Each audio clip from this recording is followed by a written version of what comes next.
Hello and welcome to another standard video here in the preview event for Lorwyn Eclipsed. Today we're checking out green-white Kithkin, which is basically a brand new archetype. Starting at 1 mana, we've got the Kinsbale Aspirant, a 2/1. As an additional cost to cast it, we either behold a Kithkin or pay 2 mana. Plenty of Kithkin to behold in this deck, either from our hand or from the battlefield. And then whenever another creature we control enters, it gets +1/+1 until end of turn, so it can grow pretty large to get some nice damage in early on. And then there's a Figure of Fable, which is more of a mana sink, can still play it early, but it's usually not impactful until later in the game. Can pay 1 mana to make it into a 2/3, then once it's a 2/3 we can pay 3 mana to make it into a 4/5, and then 6 mana to turn a 4/5 into a 7/8 with protection from your opponents. So that means our opponents cannot block it with any of their creatures and they cannot target it with any of their removal spells, so that makes it a pretty reliable win condition outside of maybe Edict effects or board wipes that can maybe still answer it. Then at 2 mana, I'm playing the full set of Ballyrush Banneret. This one's from Foundations that some people might have missed.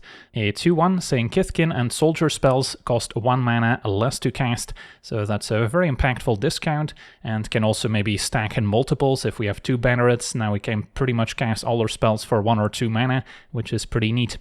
And then there's the Sentry, a 2/2 with First Strike and Lifelink. If it attacks, we can put a creature with mana value X or less from our hand onto the battlefield, tapped and attacking, where X is the number of attacking creatures we control. So if we have lots of creatures going wide, this can put something pretty pricey into play for free, especially impactful with our 4-drop, the Champion of the Clachan. I'm probably mispronouncing it, but a 4/5 with Flash, so can also play it at instant speed in the opponent's turn. As an additional cost to cast it, we have to behold a Kithkin and exile it. So that's a bit different from the Aspirant, where we simply need to behold it. This time we also have to exile the beholded Kithkin, which means a Kithkin from our hand or one in play. Could also be a token, which then gets exiled for good. And then this gets to pump up our team, and when this creature leaves the battlefield, we do get to return the exiled card to its owner's hand. So if we exile the token, of course it's gone, but if we exiled another Kithkin card, we get to return it back to hand at least. So being able to put this in play with the Sentry means we do not have to reveal and exile a Kithkin, and instead we just get to have the 4/5 Anthem effect in play. Then we've got the Bristlebane Battler, a 6/6 with Trample and Ward 2, but of course there's a bit of a drawback, enters with 5 -1/-1 counters on it, and whenever another creature we control enters, we get to remove one of those -1 counters, so it can grow up to a 6/6 with Trample and Ward 2, but in this deck we actually get there pretty quickly. The only drawback potentially is that we're not going to want to put a Battler in play with a Sentry, because then it's potentially too small for it to attack profitably. And then at 3 mana, one of the big payoffs is Brigid, Clachan's Heart, a 3/2. When it enters or transforms into Brigid, we get to make a 1/1 green and white Kithkin creature token, and this is one of those creatures that can transform in the Lorwyn and Shadowmoor side. So at the beginning of our first main phase, we can pay a green to transform Brigids into the Dune's Mind, which is a 3/2, which can now tap to make X green or white, where X is a number of other creatures we control, so that can also give us a nice mana boost if we're already going wide with a bunch of tokens. And then at the beginning of our first main phase, we can once again pay a white mana this time to transform her back into the Clachan's Heart, which can then once again make a token. So it's a pretty nice self-perpetuating engine, if you will, that will make more tokens and in turn more mana. And the fact that it has 2 sides also means that if we draw multiples, we can maybe keep 1 Brigid on the front side and then 1 on the back side, so we don't have to lose them to the legendary rule. And then Ajani may not be a Kithkin, but it can generate Kithkin tokens with the +1 ability, so it's definitely on theme, and then gives us a bit more staying power in the more controlling matchups, since our deck is pretty soft to board wipes. And then a -2 can deal 4 damage to a tapped creature, so that also gives us some built-in removal. The -8 ultimate, not very realistic to get to, but can also be pretty fun. And then Brigid's Command is one of these new Kindred sorceries, which also has a Kithkin type in this case, so we can also behold it to the Aspirant or the Champion if needed. But usually we want to cast it if possible, choosing 2 of these 4 modes. Can either make a copy of a Kithkin we control. This is especially powerful with the Champion, because if we make a copy, we do not have to behold an additional Kithkin and exile it. Then we can also choose to make a 1/1 Kithkin token, can give a creature +3/+3. That's often combined with a final mode, which is to fight 2 creatures. So we can first bump them up, then have them fight, and then maybe get a nice attack in as well. And then Brigade's Command, since it's a Kithkin, also gets a discount from the banneret, so there's a lot of synergy there too. And then we've got another Kindred card here, this time an enchantment, making a pair of 1/1 Kithkin tokens. For 5 mana can also make an additional 1/1 token, so that's another decent mana sink if we have Brigade making a bunch of mana for us, and can also maybe pick it back up with the champion, and then if we end up losing the champion, we get to return it back to hand, make additional 1/1 tokens, so that can also give us a bit more staying power. And then our mana base can be configured in a bunch of different ways. Still need to make sure we have double white for Ajani on turn 3, which means a heavy focus on plains, which can then also enable the Abandoned Air Temple to give our team additional +1 counters. Then we've got Hushwood Verge and Temple Garden now finally back in standard. Then a Restless Prairie as a creature land that can also pump up our team when we're going wide. Cavern on Kithkin to make them uncounterable, although Cavern does not help us cast our Kindred cards that are Kithkin, since it only helps with creature spells, but Brigade's Command can still be cast through the Eclipsed Realms naming Kithkin, so that's the main difference with cards like Secluded Courtyard, which can only make colored mana to cast creature spells. At least the Realms is still good for casting our other Kindred cards. And then Multiversal Passage can either be green or white, but also makes the Verge at least tap for both colors of mana. So yeah, that's our deck. Now let's jump into some games and see how the deck does. Okay, we're on the play with a functional hand. 4 lands might end up being a bit much, especially when we don't have any mana sink. But yeah, Banneret can set up a turn 3 champion, so we'll see if that's good enough. Don't need to show the champion just yet. Opponent also playing Plains, and the same Aspirant, revealing the Battler. Alright, now Banneret into Brigade's also pretty good. I don't necessarily want to trade when Brigade can make us a bunch of mana and we can pump Aspirant with a champion later. So yeah, I could end up beholding the token from Brigade, as opposed to immediately playing the champion, which is still an option here. Alright, opponent with a Voice of Victory, so that's going to force me to play champion in my own turn. So yeah, maybe I prefer getting Brigade going first, since the Anthem's also going to be a bit more impactful once we have more creatures on the battlefields. And then now I probably attack with Aspirants. Got a reasonable block on Voice of Victory. Although yeah, the tokens are pretty good with Kinsbale Aspirant. Opponent can also immediately get rid of some of the -1/-1 counters. That is if they're willing to give up on the Voice. Also possible they have a removal spell. Alright, it's gonna be Brigade's Command. So they had to give +3 power and toughness and then fight. So I could trade for the Voice of Victory if I double block. Is that worth it? Doesn't leave me with a whole lot, but it would allow me to flash in champion at instant speed. And Voice with Battler's kind of a problem. Unless I of course just play this at sorcery speed, but then it's maybe not quite as impactful. So I'm gonna take the trade.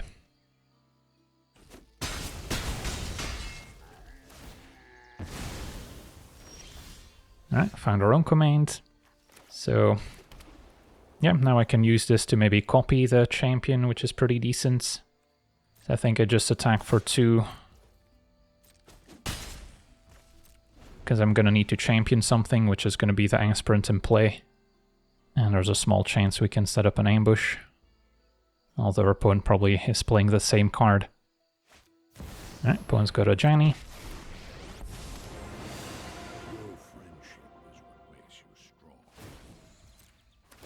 So our opponent's probably not attacking then. Alright, never mind. We get to set up an ambush.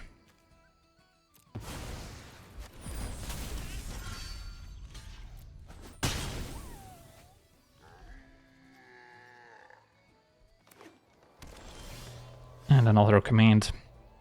So I can make a copy and find the token to finish off Ajani.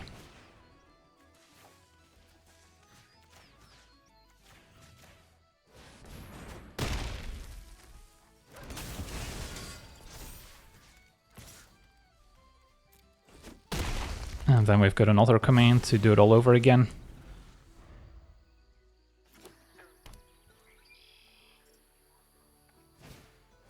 And there's a battler. And a figure, which once it gets to the last level could be problematic. But if I can copy and fight once again, we force our opponent to chump. So that seems pretty good. And then I should probably copy the real one in case they do have something like Get Lost. At least I'll get the aspirant back. Although I guess I can have the fight be different here. And then we could take out the battler, but I think the figure is actually more threatening, and if they have to chump, I save myself the mana to pay the ward. So we're copying the real champion and then fighting with the token. Opponent's gonna level up.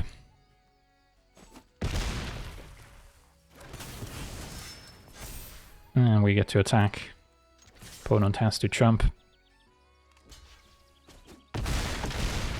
So then I may as well hang on to figure on the off chance that they're playing sweepers.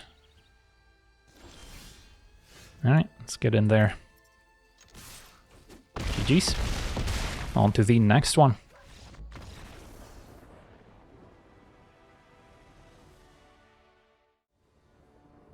Okay, we're on the play with what looks like a keeper. So we've got a turn 2 battler, turn 3 maybe get brigade going. Facing red-green. Make that Naya, elementals with a flame braider. Yeah, that one's a powerful card early on. Still gonna go for brigade here. Instead of Ajani, I think. Since we can make use of the mana advantage early in the game. And the battler is also going to benefit from it.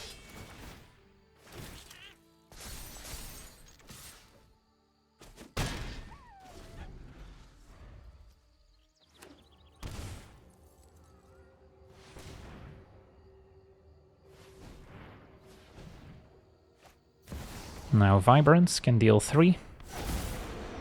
So that's going for Brigade. And they also get to find a land here. And yeah, the 4/4 stays in play because they cast it for full price. So an unchecked Flame Braider is problematic. Now I can play Ajani to finish it off, so that'll slow them down at least. And then I can still play the figure to grow the battler as well. Not really interested in trading.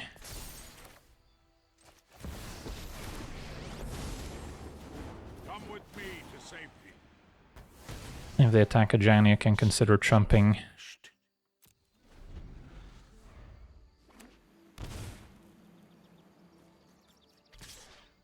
So I'll chump with a token. Trying to keep Ajani alive. Opponent's got another Flame Braider. And Ashling can also make them extra mana when it transforms. And can discard and draw for a bit of card selection. Okay, and game goes on. So I could start by playing the battler and then making a token with Ajani, or we can look into the champion, which might be better here. So we'll make a token. And then I can attack with both creatures. I can pump the figure and flash in champion. And then I probably get rid of the battler in hand to keep an extra token, or I can get rid of the token in play, which is also reasonable, although if they remove the champion they can more easily finish off Ajani. It's a close call. Opponent's about to take 7, 8, 9 to 4. Yeah, I don't think the second battler is going to be relevant enough. I also forgot about the extra -1 counter being removed, so opponent's actually at 3.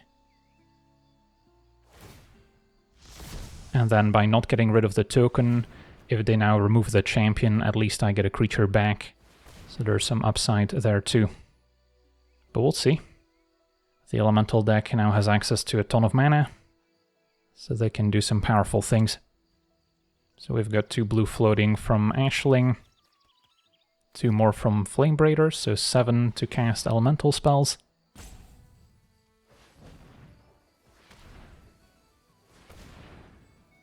And what's it gonna be? A Roaming Throne to double their triggers. So then we might see something evoked and triggered twice. Wistfulness. Taking out artifact or enchantment is not that useful, so maybe they didn't float the right mana there. That's a shame. So yeah, this one I need to level up twice. Can also deal 4 to a tapped creature. At this point, is their opponent dead if I attack all out?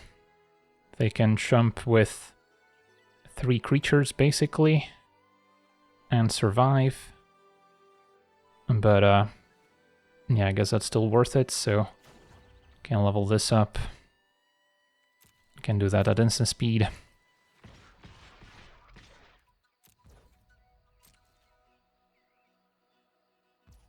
And yeah, opponent's just gonna take it, they've given up. But yeah, if their plan was to maybe use other modes, they would have drawn a bunch of cards, but probably still been in a similar position. On to the next one. Okay, we're on the play with a fine looking hand. Can start with aspirants. Maybe show them the figure.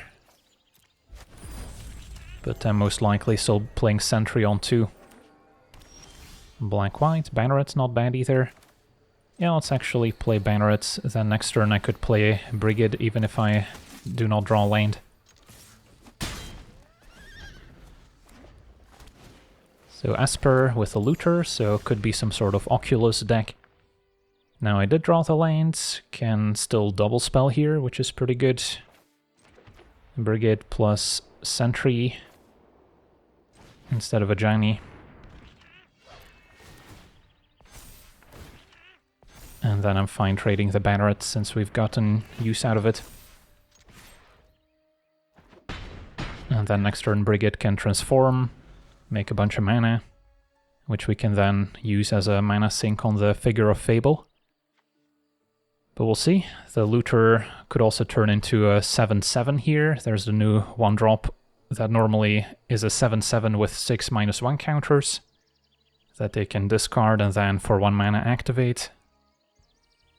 Ajani can maybe take out the Looter if it's tapped. Or we could be staring down Abhorrent Oculus. Alright, opponent's got the Diviner. So a payoff for reanimating creatures, as you get to make an extra copy. And yeah, opponent found the Oculus. So maybe next turn they can make 2 of those. I assume I'm happy to pay a mana to transform here. So it's gotta be a green.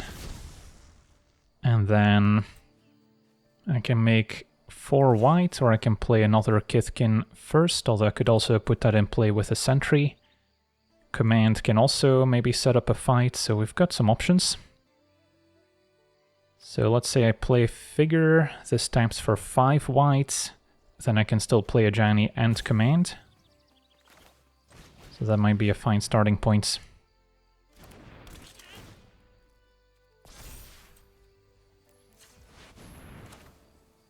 Play Ajani.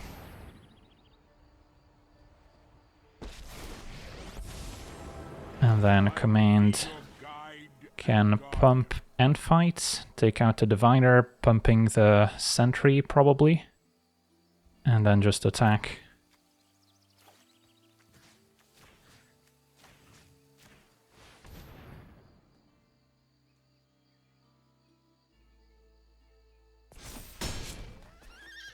Gain some life. May as well spend my floating mana on the figure.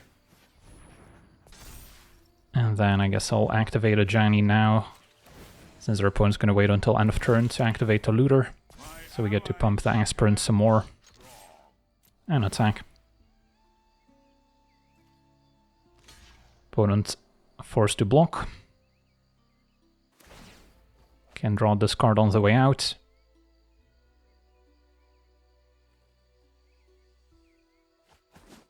Alright, well, our hand's on the battlefield. If our opponent has a sweeper, that wouldn't be great, but at least we'll have an Ajani left over.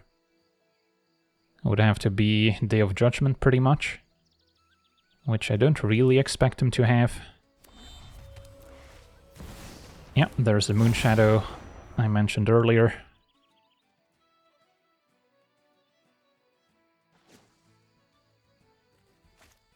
And Emptiness can get back Abhorrent Oculus. So yeah, that's a pretty nice sequence, but it's probably not going to be good enough. So this we can also tap for mana now, and then activate Figure a bunch. I guess I don't have to transform, so I can wait, make an extra token, and then get even more mana.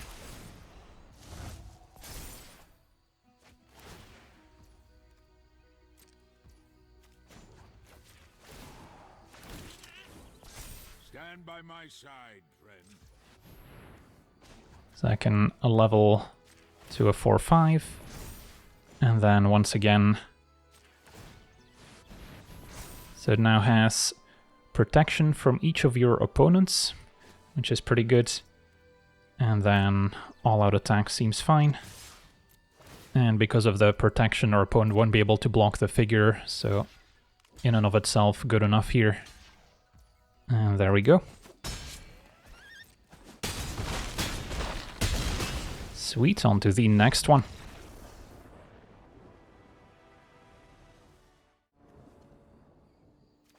Okay, we're on the draw with what looks like a keeper. Start with a Battler into Ajani, so we can immediately pick up additional +1 counters or lose -1 counters. And then Banneret can maybe discount future Kithkin. Facing Soulstone Sanctuary. Blue-red. So maybe some sort of elemental deck. Okay, still down to play the Battler first. Don't need to show them Cavern of Souls just yet.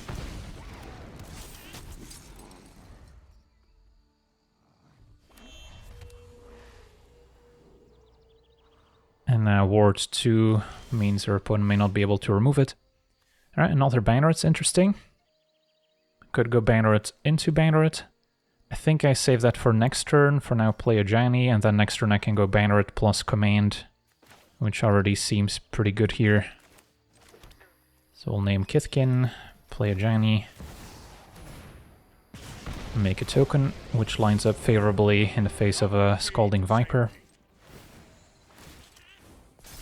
And still not going to attack just yet. Wait till this can attack past the Viper successfully. So our opponent now has access to blue mana. And it's going to be a Champion of the Path. That one is pretty scary. If they now play an Elemental, they can deal a bunch of damage. So, what's my sequencing going to look like? Could go Banneret, and then play a Battler for 1 mana. Play another Banneret. That seems reasonable. And then next turn we can command on the cheap. Could also technically command to fight the champion, although it would be a trade. So I'm still gonna prioritize developing my board.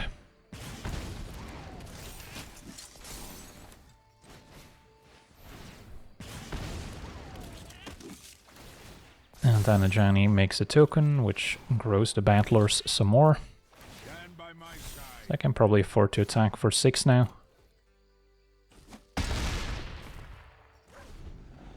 We are soft to a sweeper effect, and they did just exile Ashlink's command, so that could deal 2 to everything. Gonna be another champion. That's gonna deal 7. Puts us to 8. Alright, if they've got a third one, I could be dead, so it might be time to fire off the command. Can play Aspirant, have to be careful with the Viper as well. So, yeah, let's say I just make another token. And then I can command, fight, champion, pumping Battler as well, so it doesn't die to the fight. That seems reasonable.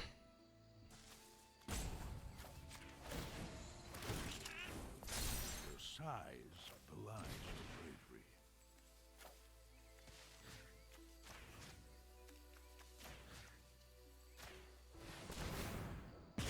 They will get back the command. But now we've got a pretty healthy attack. I don't think I play Aspirant first, even though it is an option. Just to grow the Battler that isn't fully grown yet. How does an all-out attack look like? Opponent would be taking 13 trample. Yeah, this seems fine.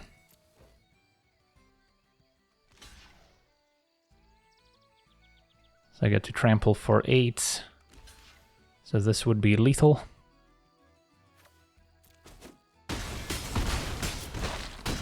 So yeah, maybe playing the Aspirant still would have been fine, but I'll take it. On to the next one. Okay, we're on the play with a promising hand.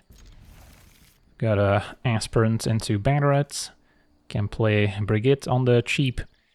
And then hopefully make a bunch of mana to leverage Brigade's command.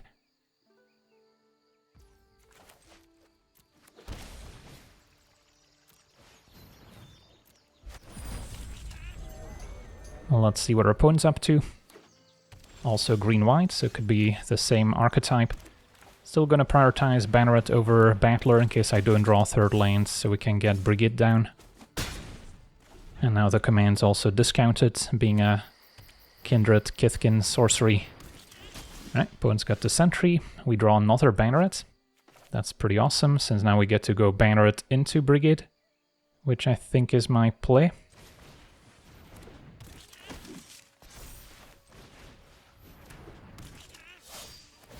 And that's also a healthy attack.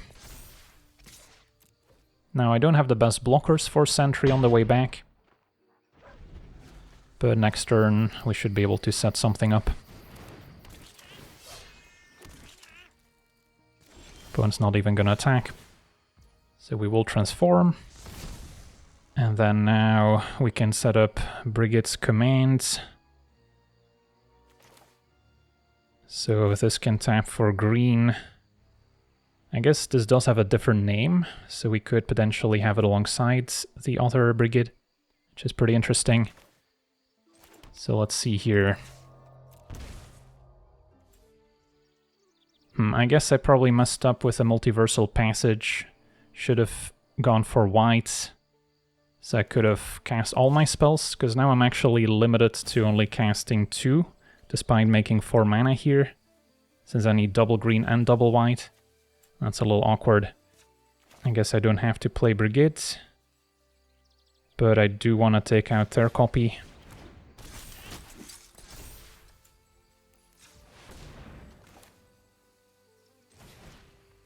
I think I make an extra token and then fight. So we'll copy the Battler and then fight Banneret with Brigade. Don't really care if this dies. And then go ahead and attack.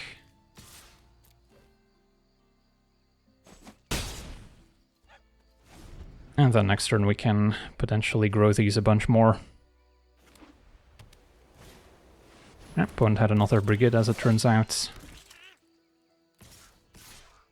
And we're seeing an attack. So they can put in an extra 2-drop. Their own Battler. 1 mana left. Should be able to set up a fine block. Can't think of any 1 mana instants necessarily. And then I guess the first striker goes through. Sure.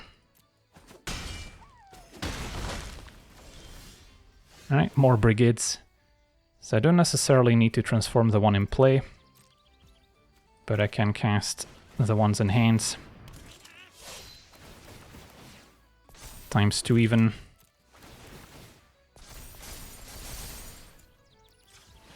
Just to grow my creatures a bunch.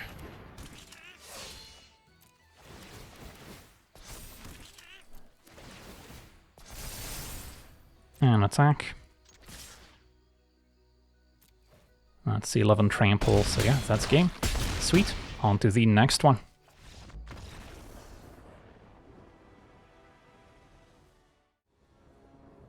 Okay, we're on the play with a decent hand. Missing a 1-drop and missing a 3rd land. So if we find those, I mean, especially the 3rd land at this point, we should be alright. We've got some staying power with Ajani, some removal. Couple ways to enhance the team. And then command copying the champion especially is quite nice. Opponent blue-green. Make that Sultai, so a graveyard deck with Overlord. Alright, see the Rakshasa in the graveyard. Might be combining it with a new black-white flyer that can remove abilities and give flying and first strike, and I believe lifelink as well. That being said, I think we go Brigade over Ajani, so we can hopefully pull ahead of mana. And grow the Battler twice.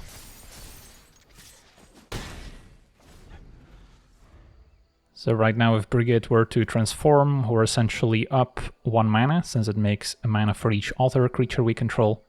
So then I would have enough to cast Champion. Opponent has the Bitter Triumph. But we've got another Brigade in hand as it turns out, which seems to be the play over Champion. Although if I go for Champion, next turn I can already copy with Command, which might actually be better. Although I also have to get rid of something if I do play the Champion here, and I kind of like all my cards. Could get rid of the token in play, of course. But yeah, maybe Brigade is still slightly better.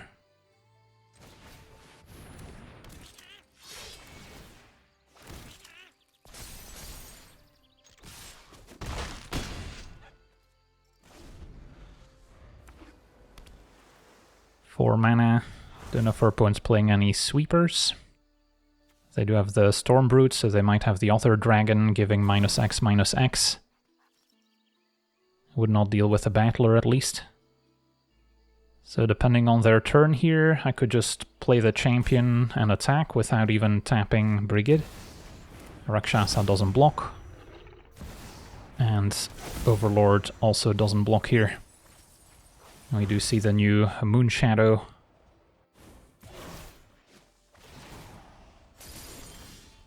Okay, so is our opponent dead if I just play Champion and attack? 8, 9, 10, yeah, they should just be dead. So there's no point in transforming. But yeah, there's a bunch of ways we could have attacked for lethal this turn.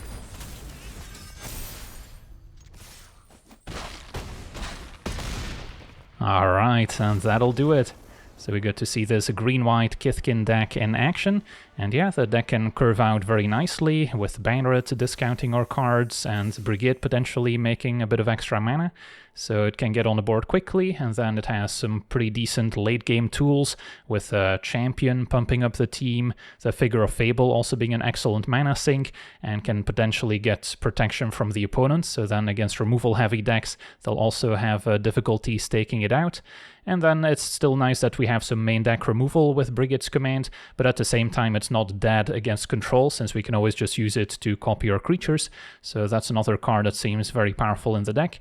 And Ajani is also pretty important to give us a bit more staying power against more controlling decks, since of course a sweeper is going to be very good against us, since we naturally want to play a bunch of creatures out, so then board wipes tend to be our main weakness.